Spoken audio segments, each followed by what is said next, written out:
Alrighty, what's up, motherfuckers? Peter Gilmore here for a late night video right here on Killer of Demons 669.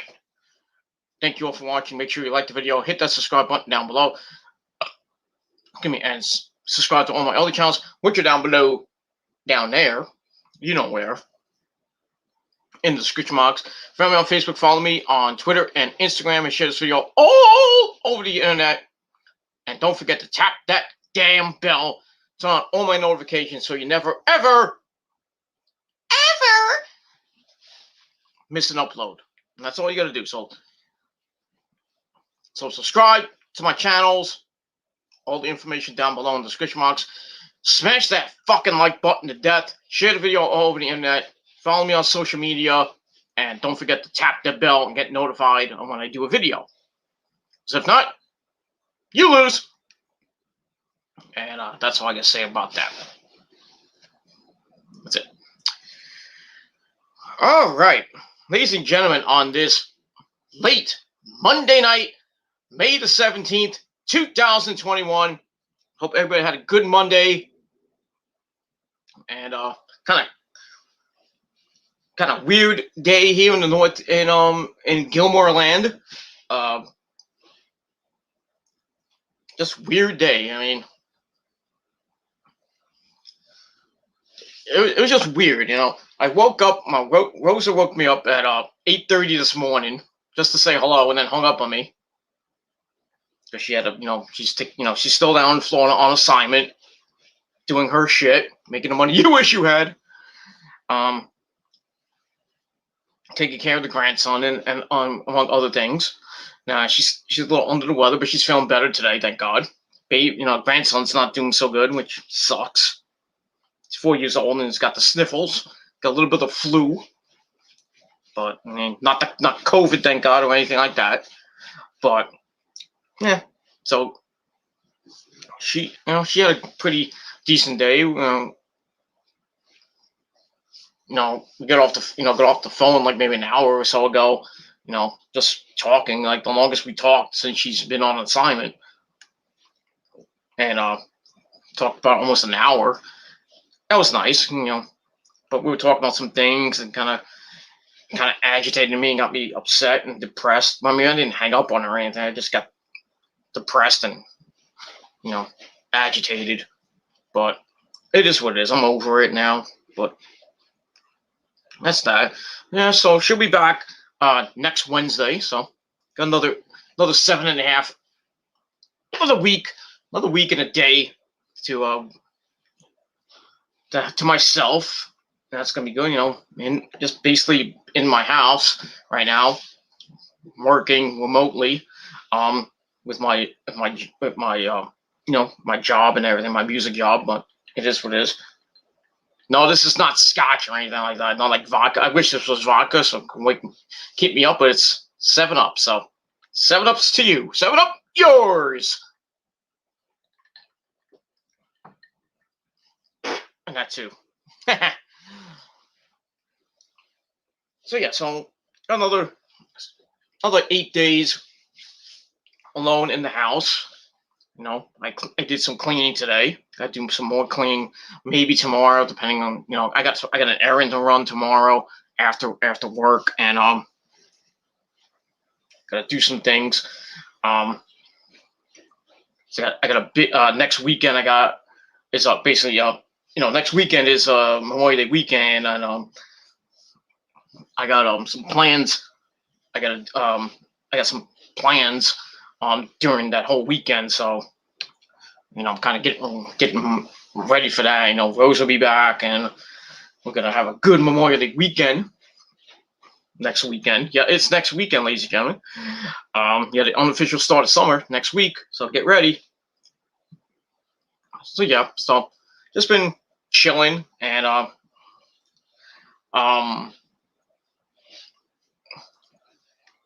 and that offer that I was talking about last week, since last Friday, I've been going back and forth with it. I got the offer from same job at another another company that, same, in music, but more pay, but so I got the offer and I was gonna apply to it, and then the next I got it Friday, and I was gonna I was really tired. I wasn't like, I'm not gonna apply to it right now. Let me just do it maybe tomorrow. So Saturday comes, about to apply to it, and it expired on the site. I was like, fuck, what the hell? I was like, what the hell? That quick? Somebody got fucking picked? That was quick. I was like, okay, fuck. I was like, oh well. No, doesn't affect me. Continue to do what I do. And then this morning, I'm checking my my email, and lo and behold, the same thing that I was about to apply for, they gave me another email, and I went to apply, and lo and behold, I actually applied to it today. So I had to do all that. So now we play the good old-fashioned waiting game. So hopefully, I get that, and it will be a little bit more pay. Still, I will work by myself. But and mostly, what I'll be doing is promoting bands online on YouTube, on Instagram, and social media. Really, so basically like a social media ambassador type of job almost. Just promoting bands, and then have to do weekly reports and monthly reports, and then I might have to go to some meetings here and there. But it's kind of like almost like the perfect job, almost the same thing I'm doing now, but besides doing promoting bands online. But and no, I don't go to I don't work at a record store and or a record company, and I have to put the albums in alphabetical order. That's not what I do. I work in promotions, you fuckers. I work in promotions and marketing, so it is what it is. So you can all suck my big fat cock. So that's that. So I applied. Now I'll wait. Hopefully I get it. And then if I do get it, I'll be basically, sitting at home on my ass, my sexy Italian ass, on the computer most of the day, promoting and marketing up-and-coming bands, on social media, on Facebook and Twitter and Instagram, mostly Instagram. And I'm going to have to make a TikTok account, and I hate TikTok. As I call it, TikTok.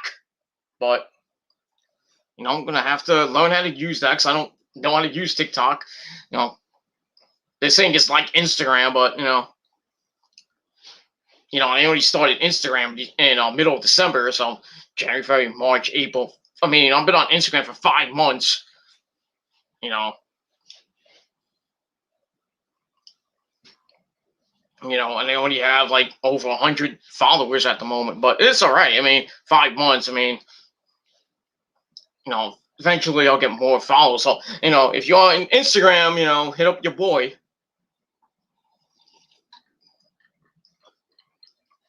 Follow me on Instagram at TheGodOfMetal99. Check me out. I don't post a lot of content because I got other things to do. I got to worry about YouTube. YouTube's like my main thing right now. And I mainly post on Facebook. I'm on Twitter when wrestling's on. I tweet during Raw, NXT, AEW, SmackDown, or pay-per-view. So I'm on Twitter, not a lot, I got a big following on Twitter, over 16,000 followers, and no, it's not, I don't do follow for follow or any of that shit. You follow me, maybe I'll follow you. Or Twitter, just say, I follow you, and or you follow me, and somehow this says, oh, I follow you. I'm like, I never followed you. I never said I was gonna follow you. But whatever it is, But yeah, if I get this thing, that's what I'm gonna be doing. Is basically be like an ambassador and do some promotion and marketing. I don't know a lot about marketing. I'm still learning here and there, but like I said, I gotta do analytics. I gotta do weekly, monthly reports. Not gonna be easy. It's gonna be like an advanced. What I'm doing now, advanced to like the nth level. But no, I'll do it to the best of my ability. Make the money you still wish you had, and we'll see what happens with that. So pray for me if you're on social media. You follow me on Facebook, Twitter, or Instagram. Hit me up. Give me some encouragement, words of encouragement, or in the chat, or down below in the comments box. Just say congratulations, or good luck, or whatever. And that's pretty much it. And if I don't get it, it's okay. I still do what I do, and continue on my journey, and that's it. Because right now, I want to start a new chapter in my life. I'm 44, and if I've had highs and lows. I mean, last 2 years right now, just been really, really bad. In and out of the hospital, working in retail, fucking killed me. Fucking gave me a lot of stress and agita, and I had to get out of that. So I got out of retail because it's fucking stupid and boring, and just fucking gave me stress and anxiety. Which put me back in the hospital sometimes. Sometimes not for just for like one day. I mean, it is what it is. But I had so much stress, it fucking almost got really, really, really bad. So I got out of retail, and just decided I'm just gonna focus on my music thing, and that's it. So I'm still making the money you wish you had, and then thinking of trying to get a secondary job to get more money so I can pay more bills. That's that. So we're still there, but we're still going on that. So we'll see. And so like I said, I want to start a new chapter in my life. Just like I've been to be honest with you, ladies and gentlemen, I'm kind of hard on myself sometimes. I doubt myself a lot. I have trust issues with people, especially Rosa. I lost a lot of trust with her, and I'm trying to get it back and everything. But it's hard enough when you're a couple. You have trust issues.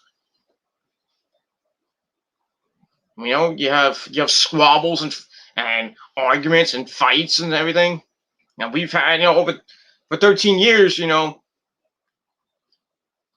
We've had good times, and we've had bad times, and we've had really, really bad times. But through all that, we're still together. We're married and all that other good shit. And yeah. And pretty soon we're gonna be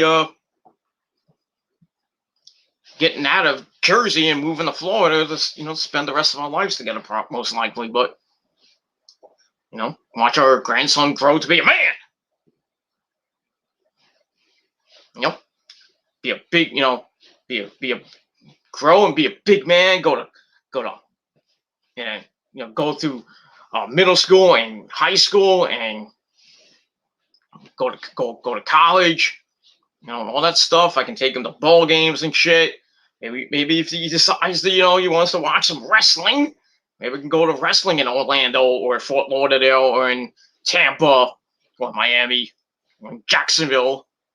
Even though that's a long ride, but probably just mainly stay around the Orlando, St. Pete, Tampa, St. Pete area, because it's not that far away. Maybe a couple hours away by car. Fort Lauderdale's like right there. And Miami's like maybe an hour away, so it is what it is, The next, he's 4.5 years old now. So by the time, he's 21, which is like 17 years. So I'll be 61. Oh, we know, fart, silly. Maybe you'll have a beard. Be a man, got a beard. Like me, I got the beard. I'm a man. I'm 40. I'm 44. Got a beard. So yeah, I'm gonna start. Probably sorry. I'm gonna start a new chapter pretty soon, and we'll see what happens with that. The next chapter of the Gilmore saga will be beginning soon. And I'm going back and forth. I'm thinking I want to go back to school. Actually, Rosa wants to go back to school to finish, get her degree. When I met her, she was going to school for nursing, and then she stopped because she was working a lot. So, and now she's older and not working right now because of her. She has a problem with her ankle and her foot. She got surgery on her ankle, so she can't stand for long periods of time. But so she wants to go back to school to finish her nursing degree. I think that's good.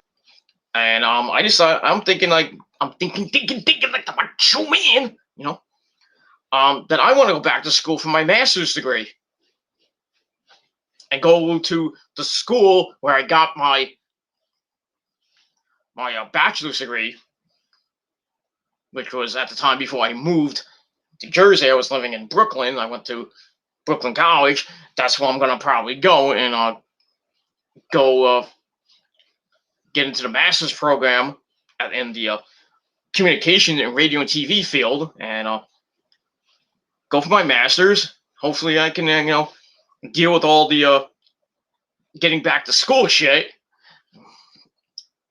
Maybe work in the college. To get some money to pay for books and stuff, and maybe pay bills. But we'll see. But yeah, so I got some options that I could do right now. So to start, my new the new chapter.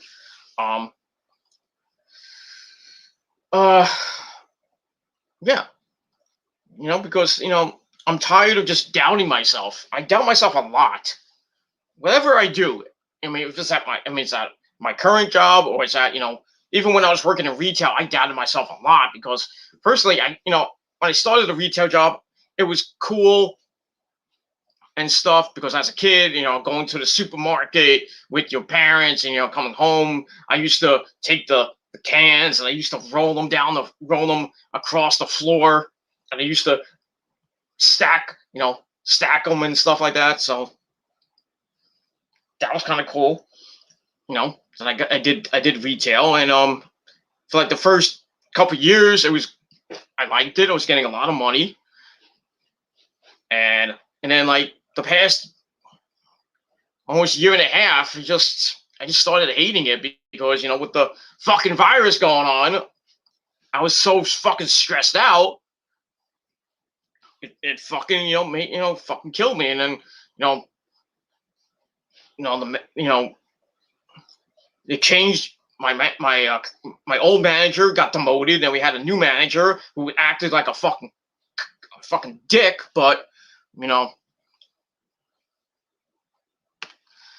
so and a lot of people were quitting.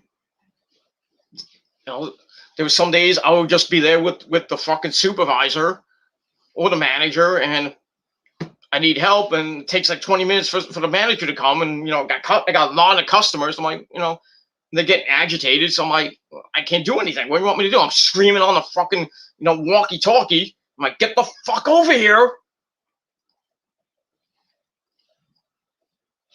I'm agitated. They finally come after like 15, 20 minutes. And then, the customers are yelling at me. I'm like, I can't do anything. Yell at him. Don't yell at me. They're yelling at it, yelling at the manager's yelling back at the customer. And then when there's nobody there, I start yelling at the fucking supervisor or the manager's like, I'm like, you really need, we need more help here. I can't just stay here, for 7-8 hours, by myself. I can't get a goddamn fucking break because it's just being the fucking supervisor. I can't go on break. I can't even take a mini break, a 15-minute break, because it's just me and the supervisor. And even when there's nobody there, at least I can grab something, grab something to drink, because I bring a water bottle. I bring like a bottle of I get like a soda or anything, or juice or whatever. When there's nobody there, I can take a swig. And just fix everything. I have to do what I got to do, and but I got to the point where I just got sick and tired of it. I wasn't getting any help. I told the fucking manager that I can't work 5 straight days. 8 hours a day, 5 straight days, and not getting. I said I'm not getting a break. I went to war with the fucking manager, the supervisors. And then I got in trouble for some stupidity that wasn't really my fault. So I got written up for stupidity. And I got pissed. I started yelling at the fucking supervisors, like, this is not my fault. It's the fucking register, the cash register's fault, whatever it is. And I told the boss, it's like, my condition's not getting any better, and I need some time off. I can't work 5 straight days. I only can work maybe 3 or 4 days. And at first, the manager was like, okay, I was like, I'll bring in a doctor's note or whatever. And they're like, okay, we'll see what we can do. Blah blah blah. We'll try to hire more people, so that too, so they can, they'll take the weight off you and stuff like that. So they finally hire a kid, and I'm thinking the kid's gonna, take some of the brunt off of me. I don't have to work 5 straight days. I can go work 3, 4 days. No, not in a row, but next thing I know, I'm still working 5 straight days. So I was like, that's it. I can't no more. And then I wake up and I fucking can't move. You guys know what I'm talking about. I get up, I can't move. I'm in a lot of pain. My back's all fucked up. I can't move. I'm trying to call out. They're saying you can't call out. We have nobody to back you up. It's like, you have to come in. You just can't take off right now. So I got pissed, yelled at the supervisor, yelled at the manager. And then they finally we finally kind of negotiate. It's like, okay, just go to the ER and then bring in a note. And that's what I was gonna do. And then they say, oh, I just told them, I was like, you know what? Forget it. I can't do this. All the stress and the shit, I can't do it no more. So I got out of retail. And yeah. So it is what it is. But you probably don't care. You guys probably don't care, and I really don't care what you think. So, but yeah, like I said, I want to start a new chapter. Just I'm 45. Sorry, I'm 44, getting into my mid 40s. I'll be 45 in December, so I'm gonna be in my mid 40s, and I'm gonna figure out. By the time I'm 50, I don't know what I'm gonna do at this point. In about 5 years, my parents will be in their 80s. I don't know how much time I got left with them. It's gonna be hard when they pass away, so I'm gonna go completely berserk. And even with Rosa, by my side, and with her family trying to keep me from going completely berserk, and I don't just go completely berserk. I don't even think they can help me from going berserk. Or even, my great fans here on YouTube, and all my friends on Facebook, Twitter, and Instagram. I don't know if any of you guys can, might can help me, from going insane. You probably won't want me to go insane and kill myself. Most of you trolls, though. But still, you guys can go fuck yourselves. But I would say the next 5 5 years, it's gonna be a challenge, and I'm always up for a challenge, especially with your mama. It is what it is, and I want to start that new chapter and see where the next 5 years go. And like I said, probably either go back to school, get my master's degree, move down to Florida with the missus, and spend the rest of our lives together, and see where that goes. And then we'll see what happens, after that. But I hopefully all you guys that are my good friends here on YouTube and on Facebook and on social media, or if I know you in real life, can join me on my journey in this new chapter. I want to take you guys for the ride. Somehow, I don't know if I'm going to chronicle it. I would love to, but I don't have a lot of time on StreamYard. I could do it over my phone, but I just have to do like little clippy videos, but not little like 20, maybe 30-minute videos, just like a chronicle, like what's going on in my life, like daily vlogs. I could do that, but I don't have much time, like I said, because I'm a busy man. But it is what it is. All right, let's so hopefully you guys can join me on this new journey and this new chapter in my life, and hopefully you'll be along for the ride, and stick with me. That's all I can say about that. All right, on this late night, March the 17th, 2021, or as of now, it is May the 17th, 2021. Now it's May the 18th, 2021, as it's after midnight. It is time for your late night, Monday night,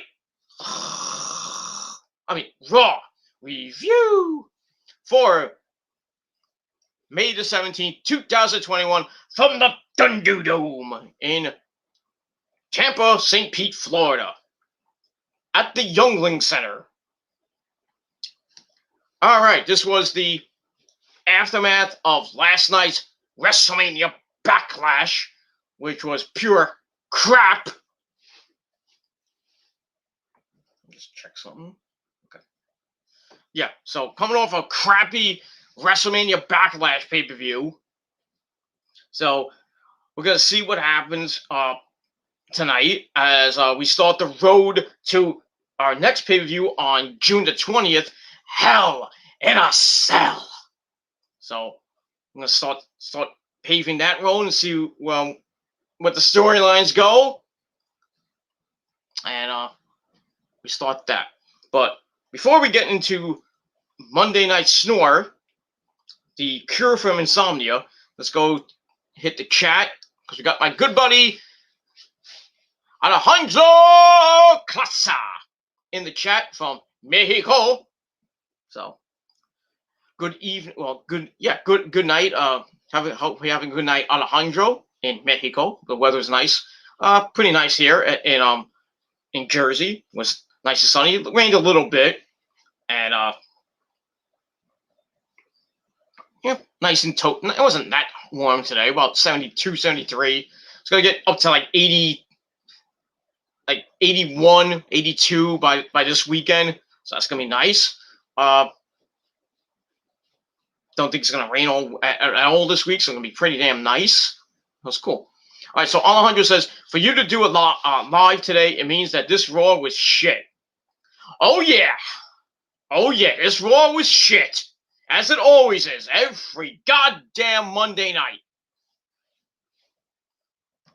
So strap in, grab a cold one, and get ready for Monday Night Raw rant on this fucking show tonight. So get ready, because I'm gonna rant a lot on what happened for most of this show. What did you think of Backlash? It was regular results, very predictable. Like I said, watch my Backlash review on the Peter Gilmore channel. I gave Backlash a 5 out of 10. Most of the matches were corny, and we're okay. were good. I mean, the Damian Priest Miz match with the Zombies was fucking stupid.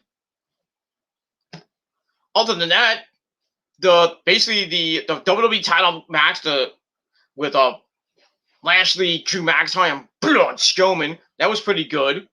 Obvious finish. Lashley was gonna win. And then Roman Reigns and Cesaro to end the show was great. Great storytelling, great psychology. Obviously, Roman was gonna win. You know, but Cesaro gave him a good old college try. You know, and then after that, you know, Seth Rollins comes out and beats the crap out of, you know, he looks at, you know, he has an epic stare down with Roman, and we're thinking, oh, we're going to get Roman and Seth at the next pay-per-view. No. Seth beats the crap out of Cesaro. No Sonic Jimmy Uso. So that ends like that. You're thinking, what the hell's going on here? So I guess we're going to find out on Friday Night SmackDown this Friday. But overall, I mean, those two matches basically, you know, saved the show from other crap. From, you know, basically getting worse than a 5. You know, people were giving it a 9 for some odd reason. I'm like, what the hell were you watching? Giving it a 6. No, I gave it 5. So I thought, you know, the last two matches kind of, like I said, saved the show. But other than that, most of the matches, you know, were eh. That lumberjack match, which actually became a lumber zombie match, was stupid. You know, and just buried the fucking Miz and John Morrison even more. It is what it is, but no. Check out my review on the Peter Goodwin channel, and I'll talk about that. And that's it. All right, this comment's going a little ahead, but I'll talk about it anyway. And now that Kofi Mania is coming, how I would like Goldberg to come back and screw everything up. Why would you want Goldberg to come back to screw everything up? I mean, really, what if you want Goldberg and Bobby Lashley? Because you know that's probably going to happen because they're not building anybody up. I mean, the whole thing tonight with Bobby Lashley's open challenge. I mean, you got people, you know, they win matches. You know, you have Kofi beating Randy Orton. I'm like, why? I'll get to that in a minute. And then they're cutting a promo. You know, Damian Priest beats John Morrison in an actual regular lumberjack match that was pointless. And then afterwards, he cuts a promo like, you know, since me and the Miz are, you know, we're done, I'm going to set my sights on the WWE Championship, and I'm going to beat Bobby Lashley, and I'm going to become the WWE Champion.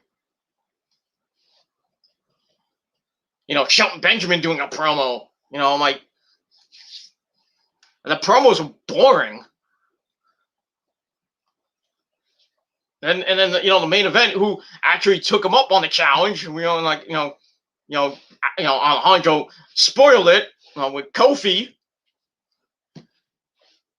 I'm like, okay, why do you have Kofi of all people fight him? If you have an open challenge, you know, and yet you're not building anybody. So I mean, why do you have just fucking mid-carders going after Bobby Lashley? You know, Drew came out and accepted the open challenge. So I'm like, okay, you know, I guess we're going to get Drew McIntyre and Bobby Lashley for the WWE title again.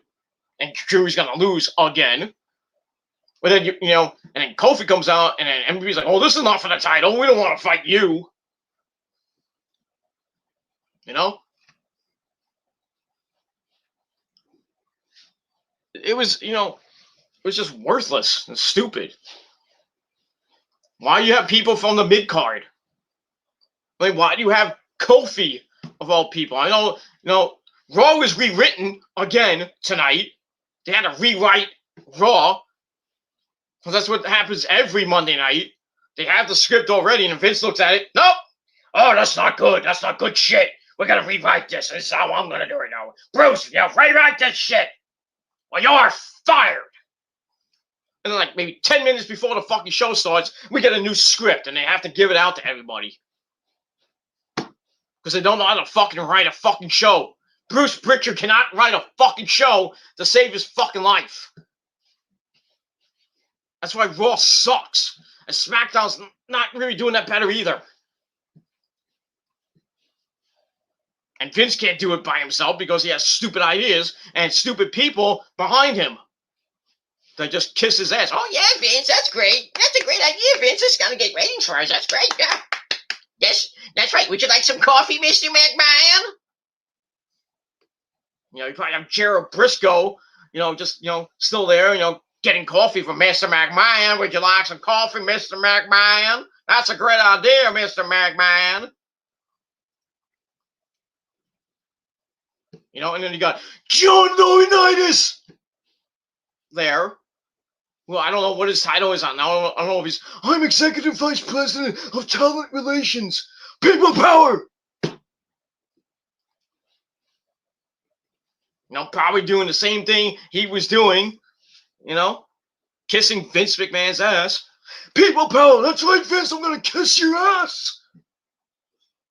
I'm gonna do whatever you say, Vince! I'm gonna release people that you don't like, and then Bruce can't produce a fucking show, or write a show. We got crappy creative team, crappy booking team. This company's dead. It is basically dead. I mean, nobody cares. People, since this fucking virus happened, nobody really gives two shits about wrestling. It feels like the wrestlers just don't care. Especially in the WWE. You look at AEW, at least they give a shit about the fans. Tony Khan, the great businessman that he is, actually gives a shit about what the fans want and tries to put on the best show they can. With the Bucks being executive vice presidents and everything. They're not putting themselves over, even though the Bucks are now heel. With Kenny being a heel and the Good Brothers there, now the Forbidden Door is kind of is opened. You got Yuji Nagata from New Japan come over. You got Kenta. Now the Good Brothers are on Impact and AEW Dynamite. You're bringing in great fucking people like Thunder Rosa.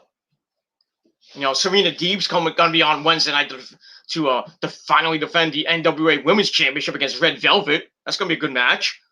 And you got up-and-comers, like Ty Conti, like Dr. Britt Baker, DMD, baby, and the champ, Akira Shida, and, others that in that company could cut better fucking promos than anybody in the WWE or NXT right now. I mean, New Japan is just still, still strong, going strong. Ring of Honor doing great right now with all the new stars they have. Homicide coming back. Chris Dickinson is there now. Shane Taylor, with the 6-man tag team belts, and just amazing shit. And Ring of Honor, now, I'll bring it up now. Ring of Honor is coming back in July with Best in the World in Baltimore with fans. That's all I can say about that. Let me take a quick break, and I'll be right back. If you don't like it, kiss my ass. I'll be right back.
I'm back. Sorry about that. I had to take a mean old shit. And yeah, so Ring of Honor, like I said, Ring of Honor is coming back in July with Best in the World 2021 with in front of fans, which is awesome. I don't know what Impact's gonna come back with fans. And like I said, AEW is going on tour. In Miami, and then they're going to Texas, and then after that, we don't know. Unless we get to the end of July and into August and September with All Out, wherever that's going to be. Now WWE is going on tour in July.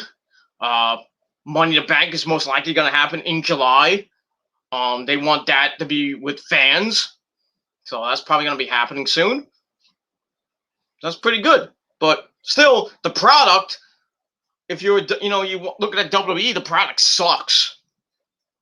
That's all I can say about that. All right, let's quickly get through these comments and then let's start the review. And that's that. Yeah, said that. Luckily, I saw the summary 10 minutes ago. I started to watch the women's football of Mexico. It was better than seeing the raw trash.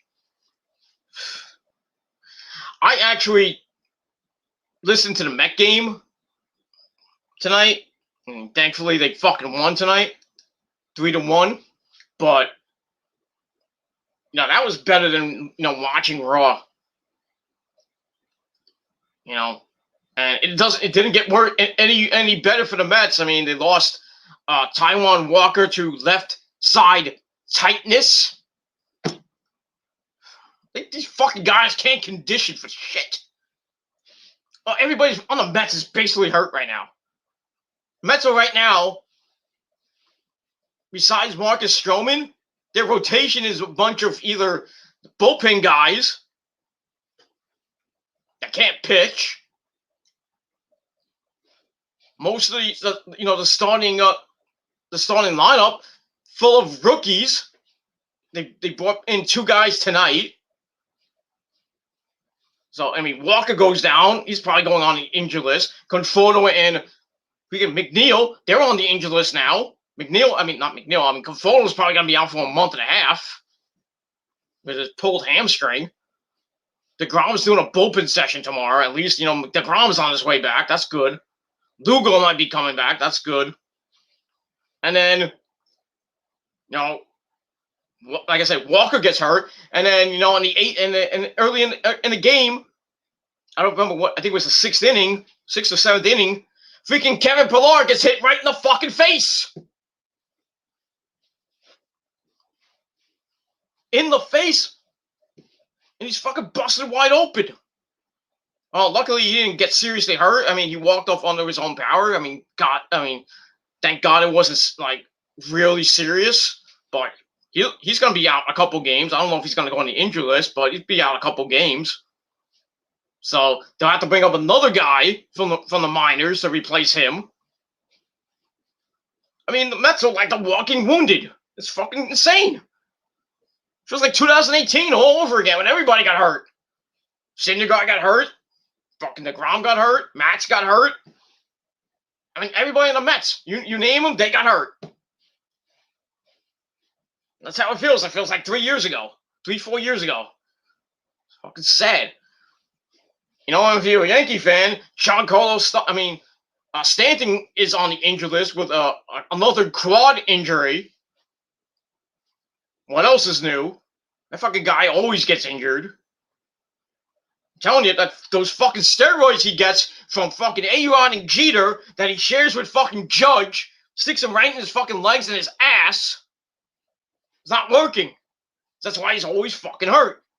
And Judge is like, he's hitting home runs out of the fucking stadium, because he's on those roids. But Stanton's garbage, man. He hasn't done one solitary good thing on the Yankees. Boy, was that a great investment to get there, Brian Cashman. Good job there, idiot. But, All I have to say to that is, ha ha! Eat shit and die, Stanton, and all you Yankee fans, kiss my ass. Fuck him. And fuck the Yankees. Fuck them in the ass. Make them humble. So, that's it. Fuck them. So yeah, the Met game was better than fucking Raw tonight. And that's all I can say about that. Let me move on. SmackDown is more digestible, but sadly there is no decent creative control, and it's even tiring to see the same garbage, but Vince is happy with Pritchard. That's true. They need somebody else besides Bruce. I was hoping it was Heyman. You know, remember when Heyman was in charge of writing Raw, and then we had before they fired him, Eric Bischoff to write SmackDown. We all thought it was going to be better shows, but better booking. You know, and then they fire Bischoff. They sort of fire Heyman, and Bruce is doing both shows. And he said himself, I can't do it anymore. I don't want to do both shows. So I'm like, okay, Vince, why don't you hire another guy? Or put Heyman on SmackDown? He's on SmackDown. Why can't he just book SmackDown and write SmackDown? You have to have Bruce writing the whole fucking show. I mean, I know you're on Fox and you're still getting pretty decent ratings. You're at least getting 2.5 or better, and maybe closer to 3 sometimes. But still, I mean, the product's garbage. Booking's garbage. Creative is garbage. Bruce Pritchard needs to go. But if you get rid of Bruce, who's going to be writing Raw and SmackDown? Is it going to be Vince? No. I mean, you got other guys there like T.J. Wilson.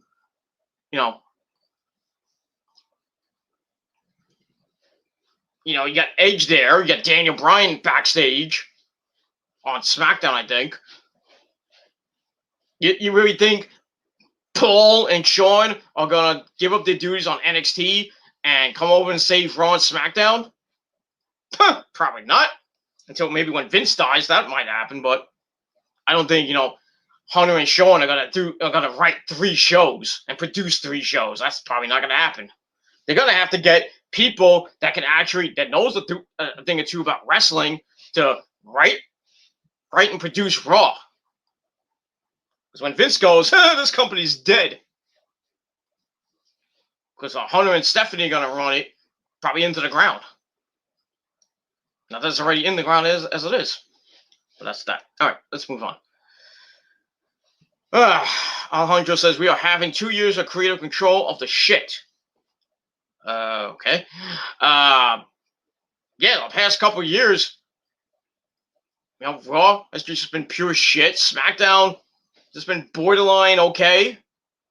And the ratings have just been from since 2000, right when the PG era started, they were starting to go down. Over the years, the shows, Raw, they had good Raws, bad Raws, good Raws, bad Raws, and then really bad Raws, and then whoop, the ever-growing ebb and flow of the WWE. They had good years here and there in the 2010s, up until maybe 2015, and then the last 5 years right now, been pure shit. They're not building any stars at all on the main roster, and just basically they have NXT. That's it. And Paul and Shawn could do so much and just build up guys like Adam Cole, baby, and Johnny Gargano, and Io Shirai, and Raquel Gonzalez, and people like that. And then when they go to the main roster, guess who they feed them to Vince. Vince ruins their career, like they did with Keith Lee and Ricochet, among others. And that's it. Their star, like I said last night, their star, it would be so bright in NXT, they go to the main roster, starts fizzling, and then next thing you know, they're in catering. It's fucking sad. It makes me just want to fucking vomit. Every time I watch this fucking program. That's that. All right, we're almost 1 hour in. I haven't even started the fucking review. But I'm going to paraphrase, so it is what it is. I still hope to see the champion ceased. Hopefully, it will be fulfilled for SummerSlam. I don't know what you mean. Oh, you mean Cesaro? Well, right now I don't know what's happening with Cesaro. Now that Seth Rollins beat him up and they're continuing that storyline, what happens? You have Cesaro beat him on SmackDown? Do they have another match on SmackDown, or do they go to Hell in a Cell? And then what happens with Roman? A lot of people saying Roman's going to have a Universal title match, another I Quit match against Jimmy Uso, and then Jay is gonna, we're gonna get a Hell in a Cell, reversal. When Jimmy came in, when Roman was about to kill Jay, and then Jimmy comes in and he's like, I quit. Oh, like Jay said, Jay quit after Roman put Jimmy in the guillotine, and Jay's like, I quit. Okay, I quit. Roman will put Jimmy in the guillotine. Jay in the guillotine, because Jay is the right-hand man and the punching bag for Roman Reigns right now. Roman will put Jay in the guillotine, and Jimmy will be like, I quit. Roman will retain, go to SummerSlam, probably lose to whoever wins Money in the, whoever wins Money in the Bank, which probably be Cesaro, and Cesaro cashes in on Roman at SummerSlam, which with fans that'll be epic. Fans will go completely nuts for Cesaro when he wins the title, but they're gonna pull the trigger. They may or may not. Like I said, no stars. Nobody's facing anybody right now. No big stars. We saw it tonight. You had an open challenge. All you got was freaking mid-carders freaking wanting to fight Lashley. How much? All they got, as a face is fucking Drew McIntyre, and that's like main event level is Drew McIntyre and Braun Strowman. And Braun, as Lashley's MVP said, like Braun got messed up ribs. Drew couldn't wake up this morning, even though he was in the arena. Had that segment, and then we didn't see Drew for the rest of the night.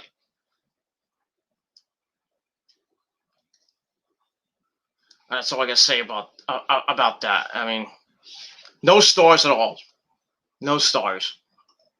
It was a waste of a fucking open challenge, and then Kofi fucking Kingston, answers the challenge, and Bobby's like, the fuck? I'm the fucking champion. I should be facing somebody fucking credible, not a mid-carder like fucking Kofi Kingston. Why not? What they should have done was surprise us. When Damian Priest cut that promo, I was like, okay, I would love to see Damian Priest go after have a match with Bobby Lashley for the WWE title. He's not going to win, but at least it'll be a decent match. Sheamus fella cut a promo. Sheamus hasn't had a world title match in God knows how long. I know he's the United States champion and all, but I would love to see Sheamus and Bobby Lashley go at it. They beat the crap out of each other in a match. Remember that a few weeks ago on Raw? They beat the crap out of each other. And don't get me started with the fucking women tonight. Even though I was happy with the result, but I'll get to that. I'll get to horse face. You know what I'm talking about. I'll get to that bitch. But so much on this show that pissed me off. But yeah, that's that. Cesaro will probably win by SummerSlam, if at all. I got my good buddy Chase in the chat says, "What's up? What's up, Chase? How are you, sir?"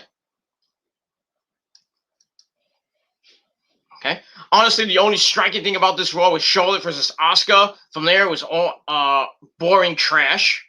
Yeah, that Asuka versus Charlotte tonight was I felt like I was watching WrestleMania 32 because that match at WrestleMania 32 was great. Tonight, just almost like a carbon copy. I was like I was watching the same match, just with a different result. And with the added factor that Rhea Ripley came out and called, like, "You are a loser," to Charlotte. And Charlotte had fucking wardrobe malfunctions tonight. Not that we need to see her cellulite fake titties, unless you're Andrade, but or you have a thing for Charlotte, and I don't know why you would, but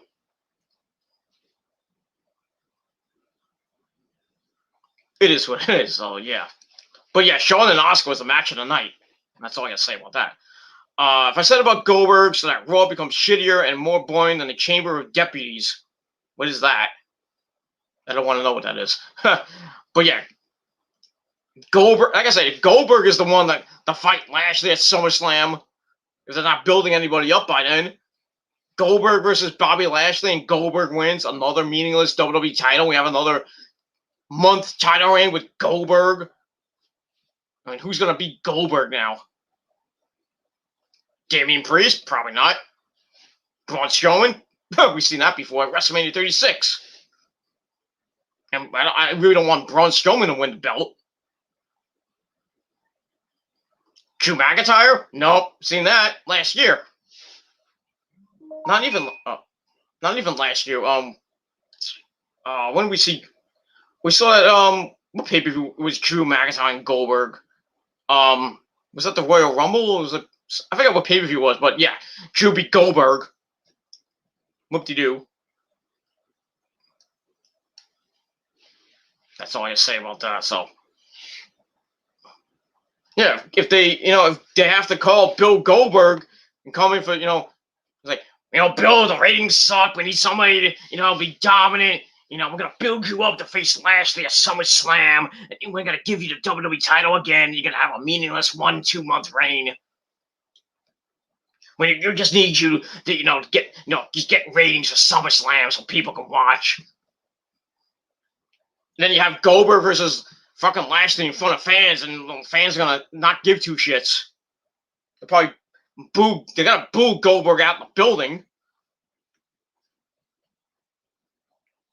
Anyway, Goldberg's not going to be on Raw every fucking week. He'll win a SummerSlam, be on the next night, and then next time we see him is at the September pay-per-view. Or do like maybe the week before they do a contract signing, like Goldberg's here. They got to hype up the match with Elias. We're going to somehow build that match. And it's a meaningless match, so it is what it is. But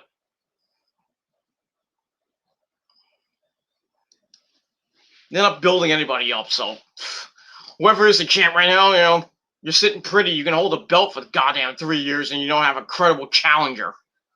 Because this company's garbage. Bottom, I don't know how to say active and passive in English. Okay.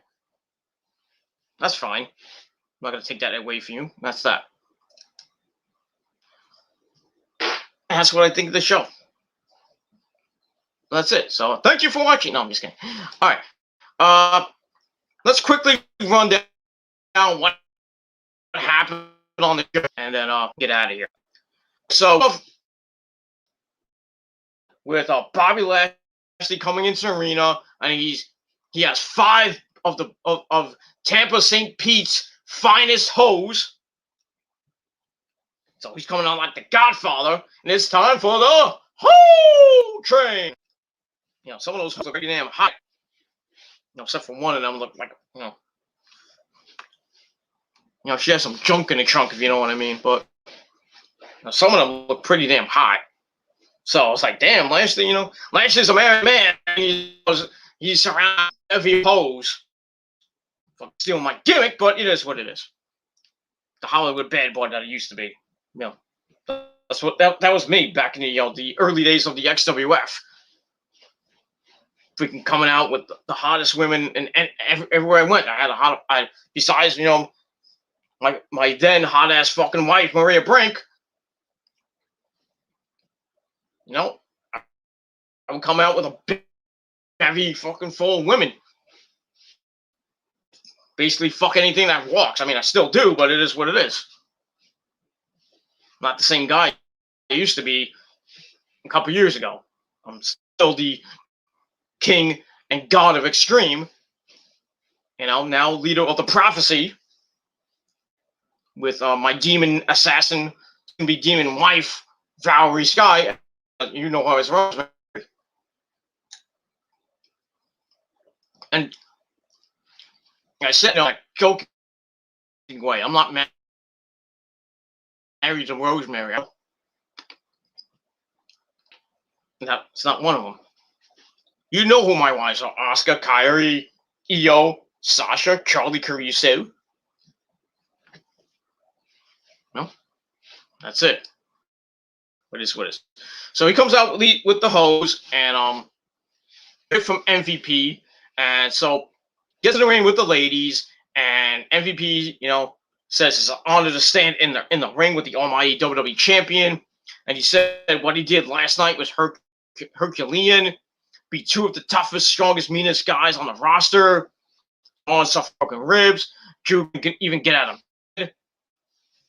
and even though that Lashley was tossed through the LED screen, he made it back in time to save the title. While injured, and then we see him like he looks up his hand, looks like he bruised his knuckle because he was beating the crap out of everybody. So he asks Lashley, when is the Lashley era end? Lashley's like, it's never ever gonna end. And MVP goes, I'm blessed to be part of this. And he says tonight is a mission. So he tells Lashley, you're supposed to have the night off, but instead, I'm gonna issue an open challenge to anyone in the WWE locker room to step up. And then right on cue, Drew McIntyre comes out.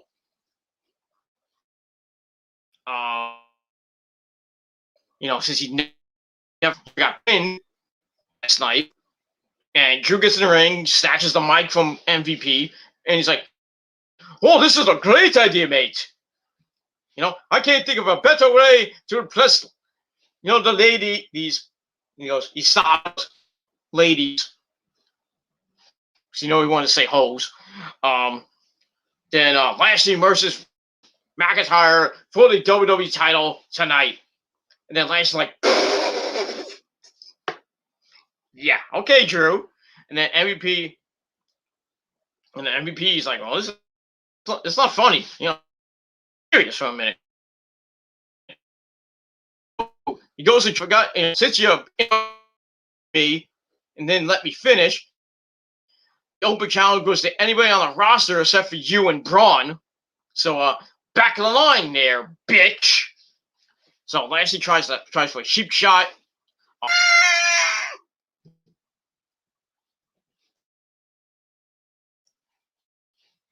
Really bad act.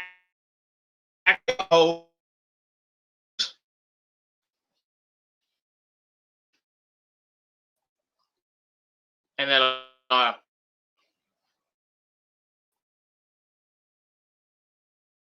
up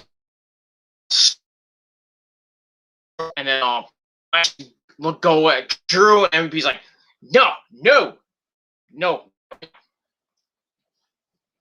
not gonna leave that for Hell in a Cell, I would assume.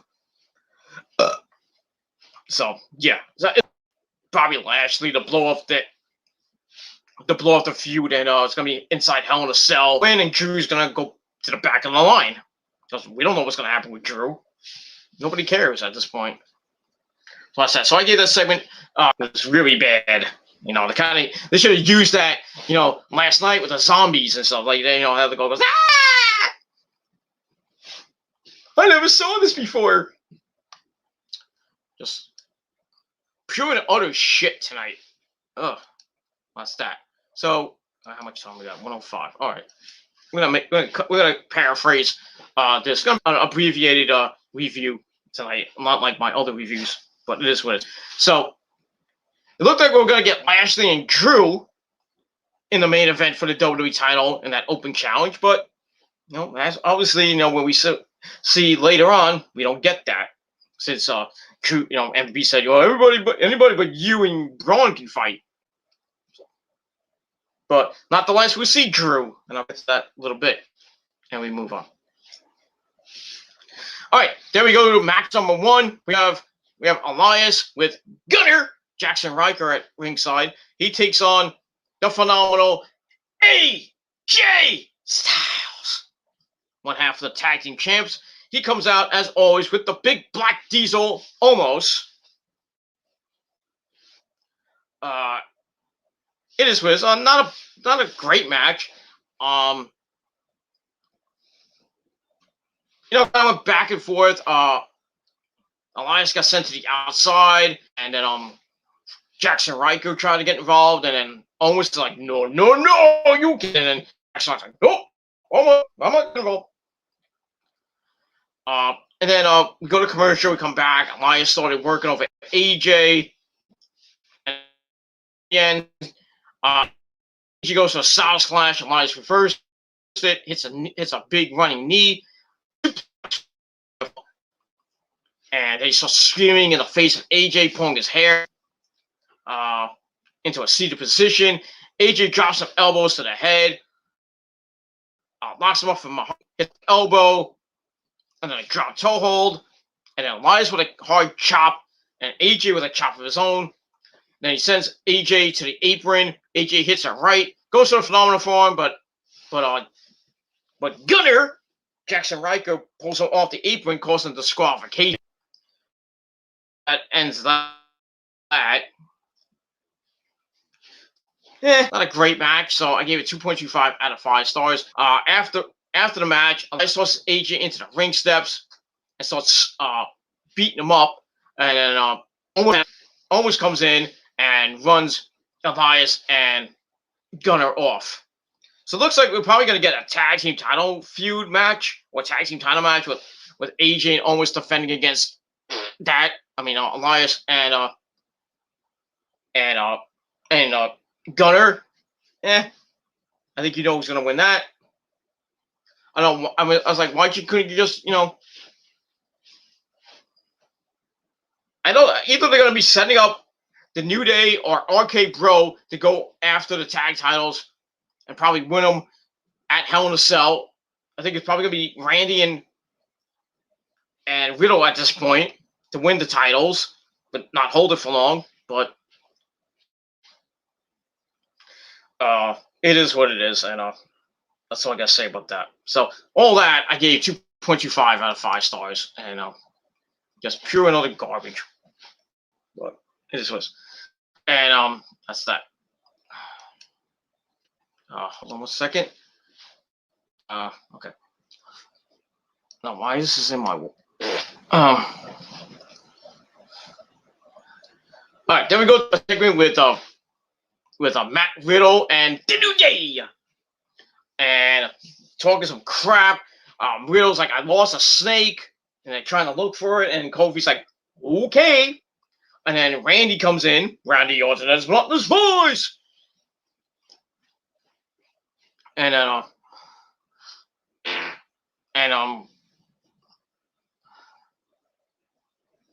Randy comes in and is like, what are you guys doing here?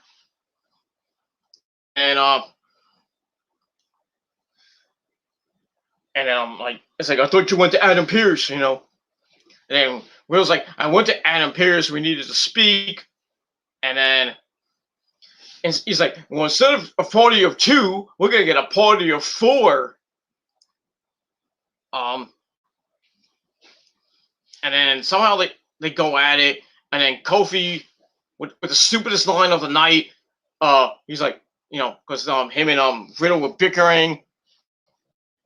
I forget what happened. I wasn't reading. Kofi says, erectile dysfunction. Get it? Erectile dysfunction. Reptile dysfunction.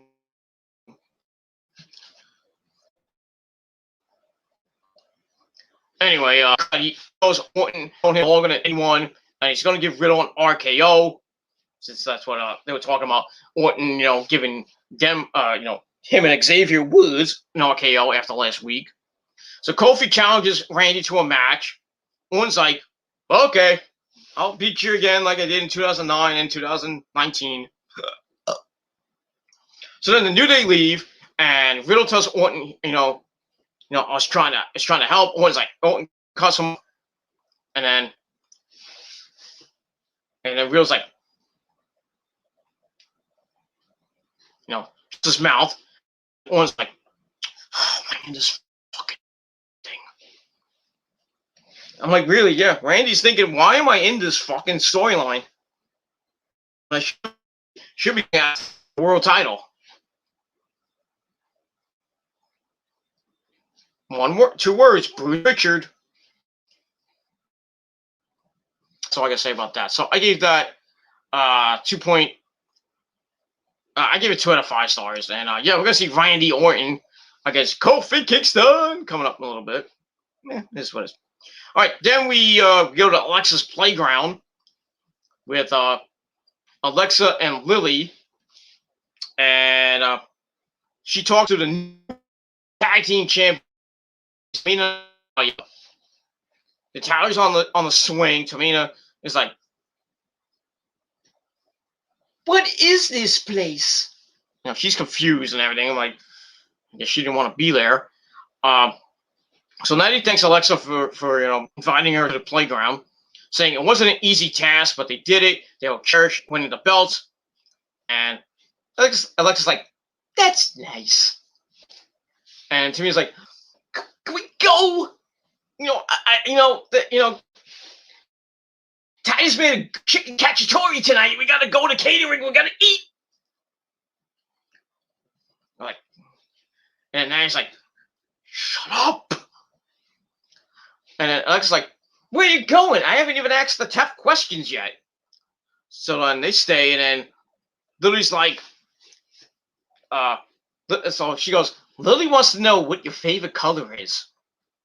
We don't get an answer, and then the Tower's like, well, if I had a favorite, it says, well, I love pink, obviously. And then Tamina's like, black and blue. And then Alexis asks them if beating up Reggie was fun. Tamina says it was, and if he does it again, she'll swat that fly like a bug. And Alexis like, ooh, she loves flies, and when they get squished and everything. And she's like, get the fuck out of here! And then Alexis continuing about freaking squatting bugs and everything.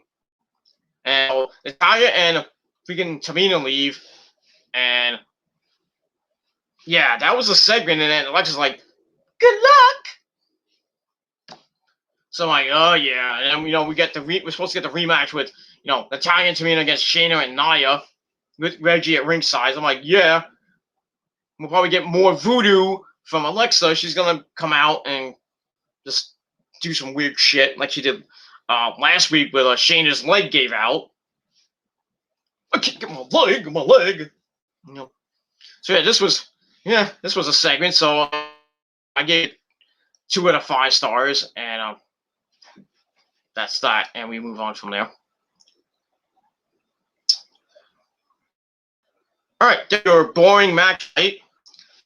So much Angel Garza versus Drew Gulak. This is basically a fucking squash match. So Angel Garza wins with a wing clipper. 1, 2, 3. Then he takes the rose, tears off the stem, puts the rose down the throat of Drew Gulak like he said he was going to do 2 weeks ago. So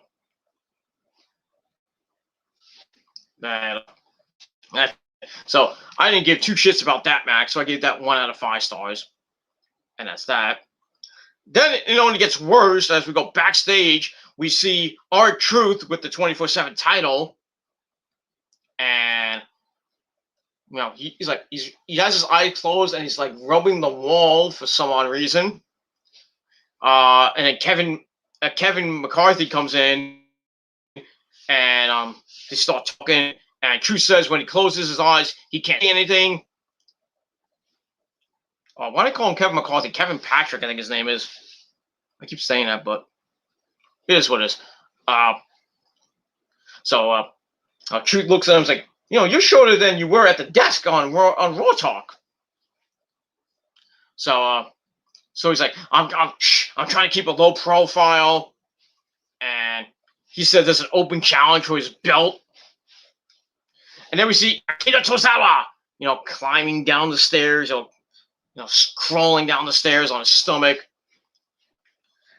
So they continue to talk, and then Kevin's like, open challenge for you. I think you mean Lashley's belt. So Truth's like, okay. And then out of nowhere, Akira Tozawa rolls him up with a 1920 fruit roll-up. 1, 2, 3. He becomes the new 24/7 champ for like the 9th or 10th time. I lost count how many times he's held the belt. We all know freaking our Fool has held the belt about 50 times. Hasn't been defended. We haven't seen any segments with the 24/7 title. So finally we get, use for this belt. But it's basically the same fucking people getting the belt. If Truth has it, he loses to either or Drew Gulak or whoever. He gets it right back the next week. Like the 50. Nobody gives two shits about the All Gone title. Fuck it. And fuck this segment. That's all I got to say about that. So I gave that segment a good old-fashioned dud, a 0. And that's all I can say about that. Then we move on. All right. And then we match number 3, Randy Orton as Mother's Boys. With Matt Riddle at ringside taking on Kofi Kingston. And with Xavier Woods at ringside. They went back and forth the last 5 fucking minutes. They went back and forth. It started off as an okay match. And Orton hits his patented power slam. And we hear Xavier Woods start, playing the stupid trombone. Orton's telling them to stop it. And then causes a distraction. Kofi with a fruit roll up. 1, 2, 3. Kofi fucking Kingston gets the win over Randall Keith Orton. And I got mad. I was like, turned off. At this point, I turned the fucking show off. The way that made that match was. I mean, I gave that 1.5 stars. I mean, it was just bad, and freaking Matt Riddle gets set after. I mean,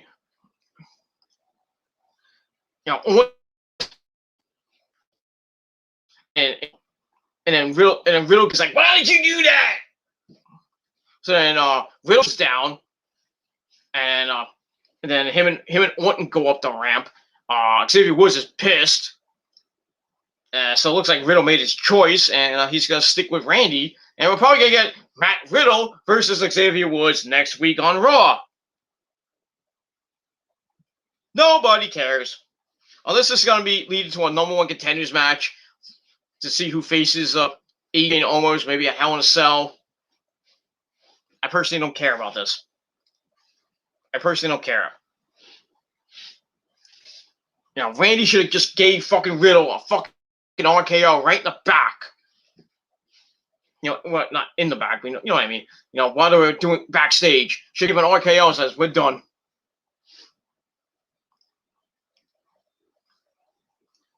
He gives him the RKO. Kofi and Xavier are like, oh, that wasn't part of the script. And he looks at he will look at both of them, right? Like, and then he'll slowly look at the camera and flash a smile and then give a wink. That's what I would have done. It's like, just shoot, man. Just like, I'm done with this storyline. I'm not doing it. It's like, fuck you, Vince. I'm not doing what you tell me to do. I'm fucking Randy Orton. Don't put me in a meaningless garbage feud with a weed head and Matt Riddle. Give me something better. Put me with Lashley. Get me out of here. That's all I can say about that. So yeah, so like I said, we're probably gonna see Xavier Woods and Matt Riddle next week, and I really don't care. And that's it. All right, then we so yeah, next segment 1.5 out of 5 stars. After that, we go backstage. We see Nana and Naomi and the Authority in Adam Pearce and Sonya Deville's office. Nana and Naomi are wondering why Nana and Shayna are getting a rematch and why they're not getting anything. And then Naomi's like, well, every time we get a title shot, someone interrupts us. And speaking of interrupting, Dana Brooke and Mandy come in. And they're like, well, we got next.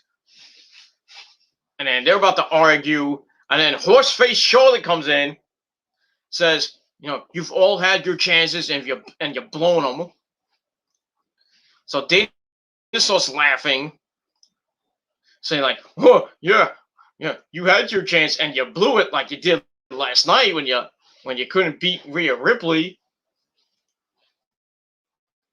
So it's like, ooh, got him there, Dana. Got him there, Dana. Ooh. And then anyway, and then Sonya Deville says, well, we're gonna figure this out after the tag title match. Who's next? So I thought that we were gonna get that match, but we didn't get that.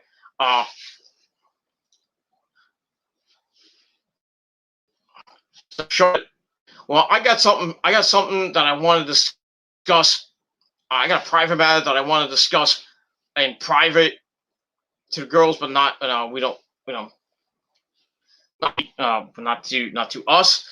Anyway, but then Charlotte says technically I should be given a one-on-one match with. And then Adam Pearce like, well, you lost last night. Well, you think that you should get a title shot? Charlotte says, I was never pinned and I never lost. So she had a point. So Sonya's like, I get where you're coming from, but it's not really my decision, even though you put her in the match. So it's not your decision there, Sonya. So you sound like a hypocrite right there, but it is what it is. She tells Charlotte to beat Asuka, and then we both would consider you getting a one-on-one shot against Rhea Ripley or a future title shot. Charlotte's like, not a problem. So we're gonna see Charlotte and Asuka tonight. That's that. And then after that, Rhea Ripley comes in.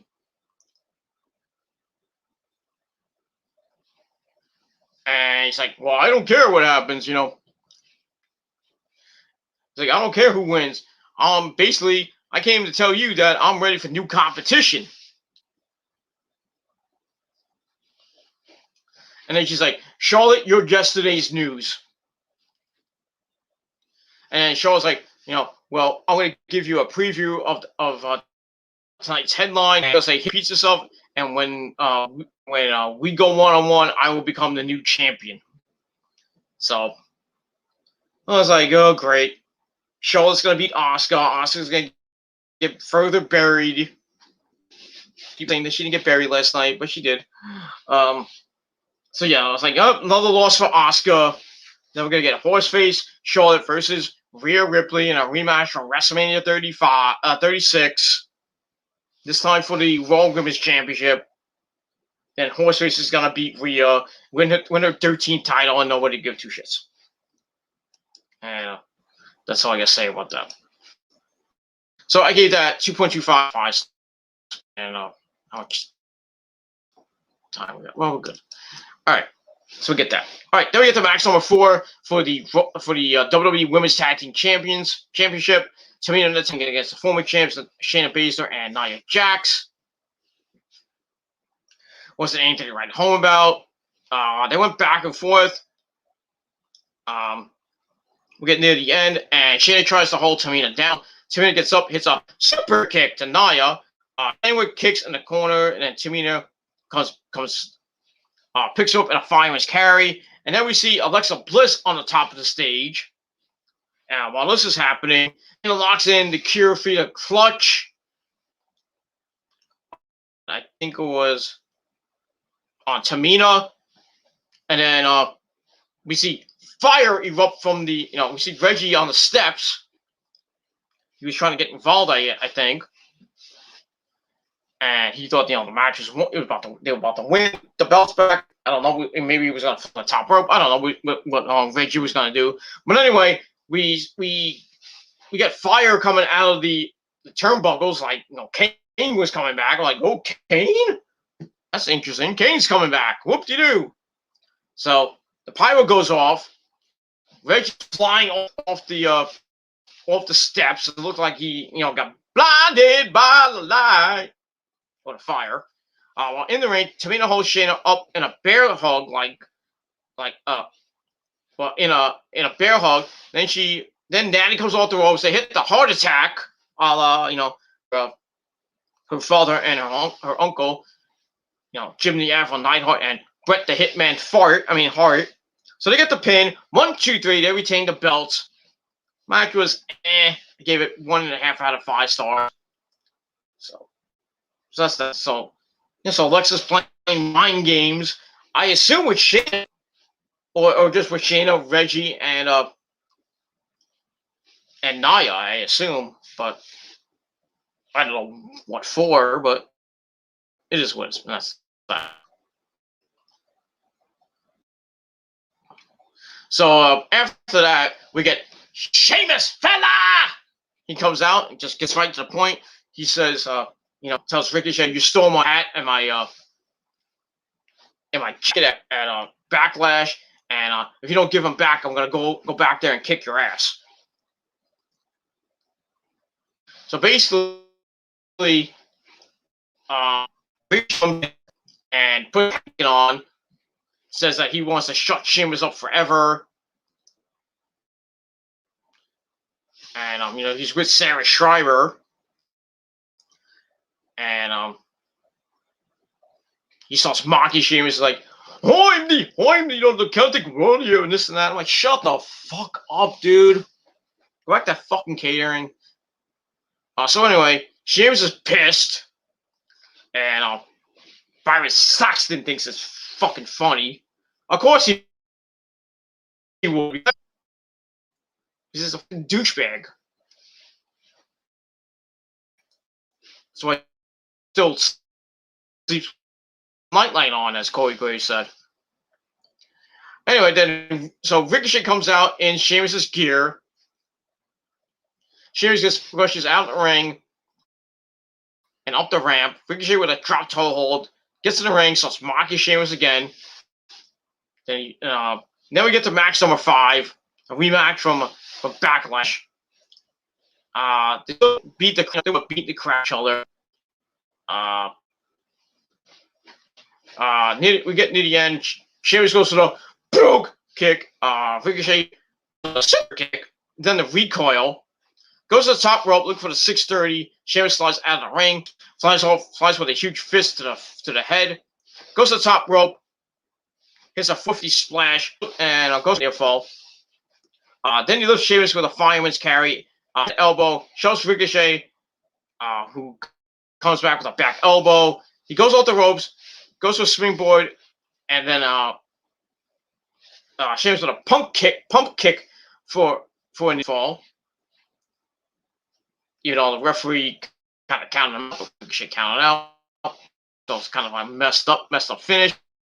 Sheamus grabs him by the face, says, you are no match for me. Ricochet just slaps him. He's like, you're not going to do that to me. And that pissed off Sheamus. Sheamus hits the brogue kick. 1, 2, 3. Sheamus gets the win. And Ricochet goes back to catering. Nothing great. 2.25 out of 5 stars. And much better than their match at on Sunday night on Backlash. And That's all I gotta say about that. Yeah, we move on. All right, there we go. We go to the back. We see Mason T-Bar cutting a promo saying, basically saying that, since she has an open challenge, we're gonna get our retribution, and one of us is gonna win the belts. I was like, yeah, this wasn't needed. Filler. So I got 2 out of 5 stars, and that's pretty much it. Match number 6. Nobody is ready for Asuka. Set my dick. Taking on Charlotte. This was great. Great match. We see these felt like 32. They went at it like two hot chicks going after them, fighting over their man, and lots of near falls. Asuka almost got the win, and Charlotte comes back, and then they're just beating the crap out of each other. And yeah, very long match, lasted 16, almost 7 minutes. But we were getting near the end, and Charlotte locked in the walls of Jericho. Asuka turned it into a pin for a near fall. She gets up, takes Charlotte down, and locks in the Asuka lock.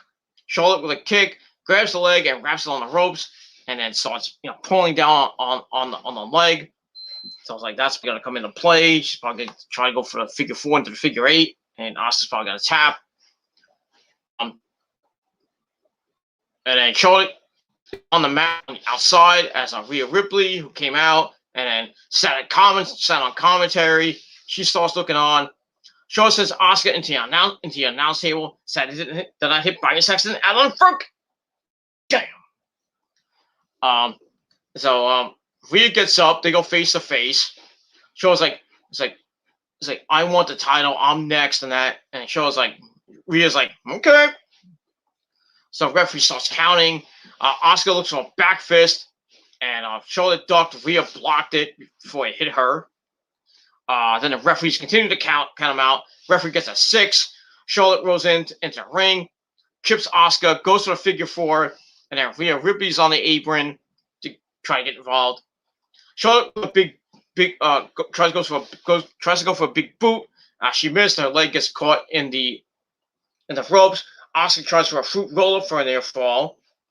And then Charlotte once again with a figure 4 attempt. But Asuka rolled through with a kind of sloppy pin. 1, 2, 3. Asuka gets the victory over Horseface Charlotte. And on commentary, they said that she's going to be getting a future women's championship shot. So, don't know when that's going to be. Or who it's going to be against, but at least Asuka's going to still be in the title picture. That's great. So I marked out when fucking Asuka won. I was like, yes, they beat Horseface Charlotte. She did it almost cleanly, but still, it's a win. So I went on Twitter and said, fuck you, Horseface Charlotte. You got me the suit, you fucking cunt. Yeah. So. Yeah, my baby, my wifey, my first wifey gets the win. Match was great. Gave it 3.5 out of 5 stars. And that's that. I loved it. Fuck you, Charlotte, and fuck your fans too. That's that. All right. We go to the back. We have Kevin Patrick backstage. He starts talking to Morrison. It's like, what the hell happened at Backlash with the zombies? Morrison says he feels dead inside. It's not a good feeling. He can still smell lumber zombies. And he's like, they didn't shower or anything like that. I'm like, okay, we didn't need all that. He says Miz might never be the same, and he's going to dedicate his match against Damian Priest again to the Miz. And that's that. So I gave that 2 out of 5 stars. That's that. And that leads us to match number Morrison match. Why do you have another lumberjack match? Even though the debauchery that the Miz and Damian Priest was with the fucking zombies. So I was like, oh, let's just do. Vince's like, oh, we're gonna do another lumberjack match. It's gonna be good shit. This match wasn't good shit. So they actually had regular fucking lumberjacks there. They had Eric and Ivar are there. Yeah, Nikki Cross was there. So like, yay, Nikki's back on Raw, even though she's a freaking lumberjack, and she did her part. Morrison went out in the ring. Nikki Cross, just like was back in the ring, just like, match wasn't anything right home about. Back and forth a little bit. Viking Raiders get involved. Back in. And it just got all messed up, and Morrison whips Damien, flies over the top rope on a Mason T-bar. Cedric Alexander's on one side of the ring. Shelton flies into the ring to attack Shelton. Then they go at it. Then all the lumberjacks try to stop that, and Priest with the bell clap to Morrison. They go up the top rope. Morrison looks to want the Spanish fly. Damien hooks the head. They go for a suplex on all the lumberjacks on the outside, and it looked like Morrison hit hard because he was grabbing his leg. I was like, oh no, Morrison's gonna be out for like 8 months. So like, didn't look good. A good landing. So anyway, Ivar sends Damien into the ring while Titus O'Neil, who somehow got out of catering, sends in Morrison. Morrison looks like he's out. Legit knocked out. I don't know if he landed on his head or something. Like I said, he was grabbing his leg at one point. And then Priest grabs him by the throat. Morrison blocks, hits a right hand in the corner. Goes for a punch and missed it. Damien hits one, and both on the top rope. And then Damien with a hurricane run off the top rope grabs Morrison, then hits the lights. 1, 2, 3. Damien Priest gets the win. Continues his roll, and as of late, and now he's beating Miz in a lumber zombie match. Now he beats Morrison in a lumberjack match. So it looks like both of them are continuing to get the shovel treatment. They're getting buried, and that's that. So Damien Priest gets the win. Match gave 1.5 out of 5 stars. Afterwards, Sarah Shriver comes up to him,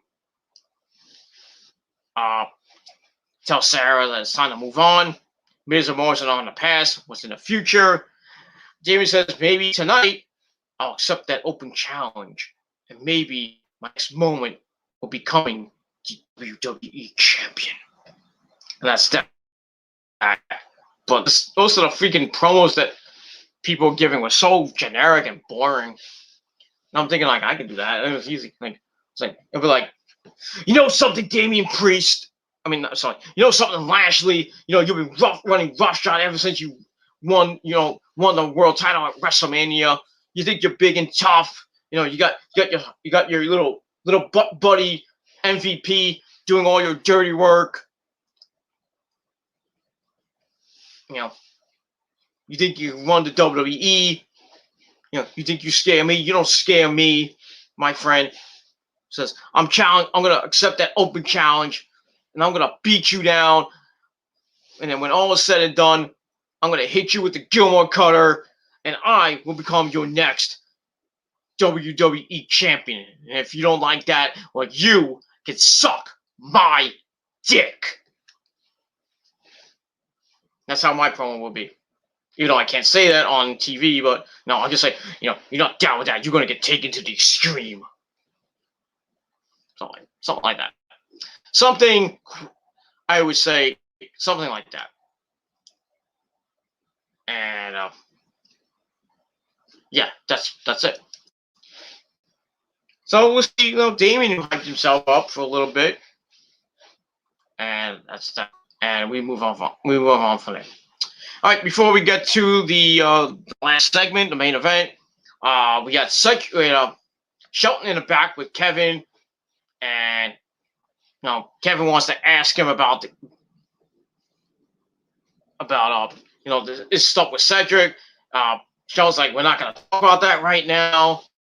He wants to challenge Bobby Lashley, and Cedric comes in, fight, even beat up in the lumberjack match. I'm like, okay, whatever. It's like, I'm not here to fight, but you beat me up anyway. You for finally challenging Lashley. He says, last week you might beat me by you might have had a fluke win. But you need to remember that there is a reason why everyone around you is abandoning you. You always are and always will be worthless. And then Shelton's like, "Fuck you, Cedric." Clocks him in the head again, in the face again, and Cedric gets knocked down. And then Shelton throws him into one of those trunks, road trunks that they use, like equipment man thing, whatever it is. Anyway, so it looks like we'll probably see Shelton Benjamin and Cedric in another meaningless match. I really don't care about this feud. So, yeah, I give this 2 out of 5 stars, and that's pretty much it. All right, then we get to the end of the night. Lashley gets in the ring, and with MVP, they're waiting the challenger, and then we hear the music, the New Day. I'm like, oh, I was like, crap, we're gonna get this boring match. So looks like Kofi Kingston will answer the call. Xavier Woods is at ringside. So looks like we're gonna get this match, even though Lashley I was like, you crazy fighting me, accepting my challenge. But anyway, before we get to the match, MVP says he has an announcement. Says he never said anything about a championship match. So Lashley's like, I never said anything about it. And he says, MVP says that Adam Pearce ain't gonna come out here and make one, and tells Kofi not even worthy of getting a title match. But good luck. So it's that. So then we get to the match. Kind of went back and forth. I think it was one side. Kofi was in, but Lashley was just. In the end, Lashley gets Kofi on his shoulders, trying to send him into the ring post again, but Xavier Woods pulls Kofi. And then the referee like, it. It's like he goes up to Xavier, like, that's it. You are out of here. And so Xavier Woods is going, about to go to the back, and while in the ring, Lashley rolls Kofi in the ring. MVP looks to swing his cane and Kofi into Kofi's face, but then out of nowhere from behind, Drew McIntyre comes in, whips the cane out of the hands of MVP, and then he hits Lashley in the stomach with it, and then Kofi with a 1921 roll up. 1, 2, 3. Kofi Kingston gets the win over Lashley. Thankfully, it was not for the belt, because God forbid we get Kofi Mania 2, like I put as the title of the video says, Kofi Mania 2. So Kofi gets the win over the champ. Lashley's not happy. Drew goes to the ramp and celebrates with the New Day, and that ends the show. So, like I said, it's like they're leaning to Lashley versus Drew inside Hell in a Cell for the title that Lashley's gonna win. Drew, after losing the Lashley at Hell in a Cell, will probably go back to mid-card hell. What's left, family? He's the only face there besides Damian Priest that could probably go for the belt right now. Braun's hurt at the moment, so basically you got maybe 3 faces possibly go against Lashley. That's sad.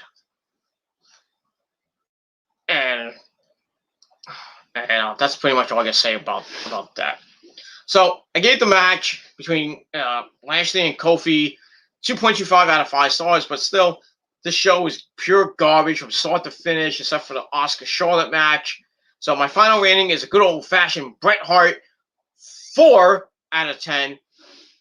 Not really good, and I can only imagine what next week's gonna bring. Probably more crap, but we'll see what happens with that. So that's it. So thank you all for watching my video. Thank you to Alejandro Klatza for coming in, and Chase for coming in just for a second. And anybody else who watched, thank you for coming in. And if you left a dislike, well, fuck you, man. Jealous fuck. That's also what you can do. All you haters can do is just be jealous of my popularity, but I'm not giving you the time of day, so kiss my balls and kiss my ass. And that's it. So thank you all for watching. Continue to smash that like button to that. Continue to subscribe on on this channel, my other channels as well, down below in the description box.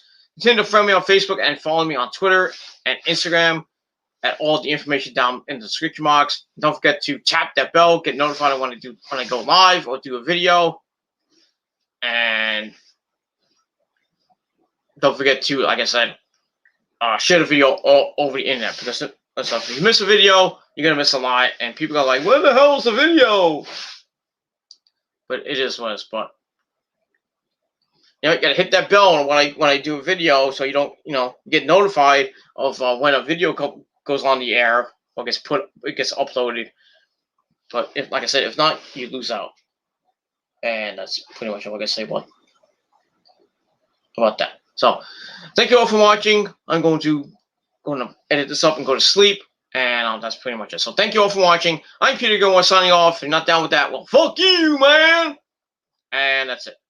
Thank you for watching. I'll be back tomorrow night with my NXT review on the Peter Gilmore YouTube wrestling channel. And that's it. So don't forget to hit the bell, get notified when that video comes your way, so you don't miss a beat. And that's it.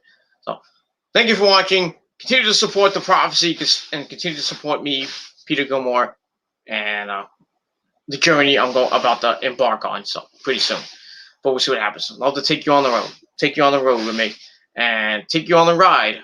This ride, or as Elton John sang, "This train don't stop anymore."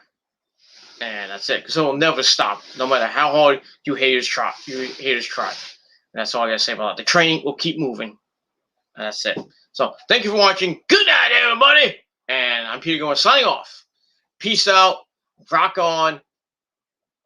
And that's it. See you next time, everybody. Peace. Ha! You fucking cunts.